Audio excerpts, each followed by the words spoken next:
அப்போ அந்த ரெய்டு வந்தாங்க இல்லைங்களா, நீலாங்கரை வீட்டுக்கும் ஆஃபீஸுக்கும் வந்து அதில் அருண்ராஜ் தான் இருந்தார், அவர் தான் ஆஃபீஸராக இருந்தார். உடனே அந்த வீடியோ எடுத்து இப்போ போட்டிருக்காரு வந்து போட்டிருந்து, அவர் நான் கிடையாதுங்க, என்னுடைய கொலீக் ஒருத்தர், ஏறக்குறைய என்னுடைய உருவ சாயல் மாதிரி இருப்பார். ஏன்னா அந்த சமயத்தில் நான் வந்து அசிஸ்டன்ட் கமிஷனராக ஆகிட்டேன் நான் வந்து. அதே போல் வந்து இந்த ரெய்டு அப்படின்ற ஒரு விஷயம் வந்து ரெய்டு நடத்துகிறவங்களுக்கு அந்த போகிறவங்களுக்கு வந்து ஆஃபீஸர்ஸ்க்கு வந்து முதல் நாள் தான் அந்த அட்ரஸோடு அந்த கவரையை கொடுப்பாங்க.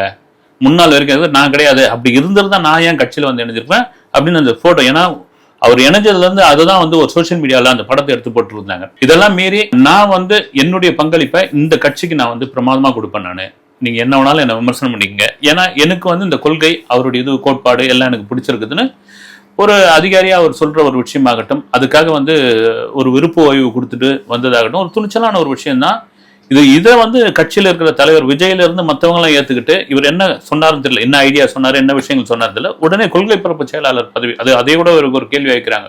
3 பேர் இருக்கீங்களா என்ன பண்ணுவீங்க அப்படின்ற மாதிரி. அது ஏன் உங்களுக்கு எங்க வந்து 3 பேர் இருந்தா என்னன்னா அது அவங்களுக்குள்ள கட்சிக்குள்ள இருக்கிற ஒரு விஷயம்.